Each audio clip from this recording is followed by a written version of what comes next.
a lot of reasons why China would not invade Taiwan.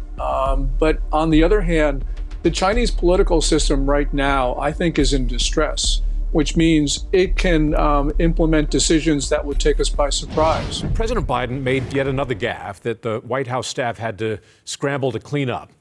When asked if the U.S. military would assist Taiwan in the event of an invasion by the People's Republic of China, he replied, yes. That is in direct contrast to long-standing U.S. policy of, quote, strategic ambiguity. Joining us now to discuss how this has infuriated China and potentially added to a destabilization of the region is the author of The Coming Collapse of China, Gordon Chang. Gordon, thanks very much for joining us. Thank you, Doug. Let's start with the soundbite heard round the world, and especially in the People's Republic of China. Here's the President of the United States. Are you willing to get involved militarily to defend Taiwan if it comes to that? Yes. You are? That's the commitment we made. That's the commitment we made. Gordon, you can see the confusion on the president's face right there. The long-standing commitment of the United States has been one of strategic ambiguity. That's the specific phrase, strategic ambiguity. What do you make of the president's comments? There are two things that trouble me. One of them is the president just didn't understand what he was answering, and that would go to the question of his fitness to be commander-in-chief. I think it's more probable that Biden was actually saying what he was thinking, because he's said this before to George Stephanopoulos of ABC last August and to Anderson Cooper of CNN on October. So the president wants to defend Taiwan, but what was really distressing, Doug, was the White House walked it back immediately. In other words, his subordinates. And China threatened him. And so he caved in on Tuesday and said, well, no, there's been no change in American policy, when there clearly was a change, according to his comments on Monday. This is disarray in the White House. The Chinese are seeing this. They might try to take advantage of it. So these are extraordinarily dangerous times. There are those who have suggested that perhaps the president's comment reflects what the United States policy should be. What do you say to that? I think it should be the United States will defend Taiwan. If we were very clear about this, if we were to offer a mutual defense treaty, if we were to base troops there, send weapons on an emergency basis, there wouldn't be an invasion threat from China because China doesn't want to take on the U.S. for a number of reasons.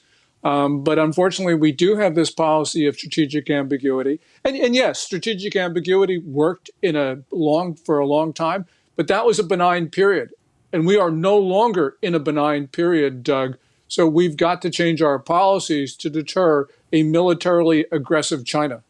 One thing that has definitely changed the benign period in which we lived is the fact that China now has hypersonic missiles, which can destroy ships quite easily. We've talked to Captain Chuck Nash in the past about that, about how these missiles are undefendable. And our Pacific fleet is very vulnerable. Captain Nash has also suggested, and we're going to have him on tomorrow to talk about this further, that the United States Navy is in decay. And I know that President Trump made great pronouncements about how the United States military was being rebuilt. But the fact of the matter is it's not rebuilt in a 4-year space of one presidency. It takes a long, long time to get capital ships up to par. The reality is that we've got aircraft carriers that are in port right now. A ship that Donald Trump commissioned, the Gerald Ford, the most advanced United States aircraft carrier, is not fully ready for sea yet. And I think it's, 5 years since the ship was commissioned?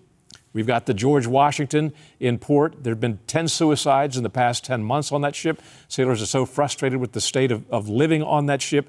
We've got our literal combat ships, which are now suffering structural cracks and have been ordered to steam at slower speeds.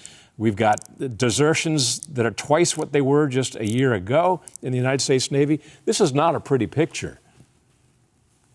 Yeah, U.S. Navy is a very troubled institution. And to add to that list, you've got 2 Arleigh Burke destroyers in collisions, both resulting in the deaths of sailors, and the fire in port of the Bonhomme Richard. The Navy, for many reasons, is not at a point where it can effectively fight. And this is not just a Navy problem. We've got a problem across our armed services. So there needs to be, I think, on an emergency basis, a rebuilding of the military, because the Chinese are building their military fast, and they've made it very clear they intend to use it.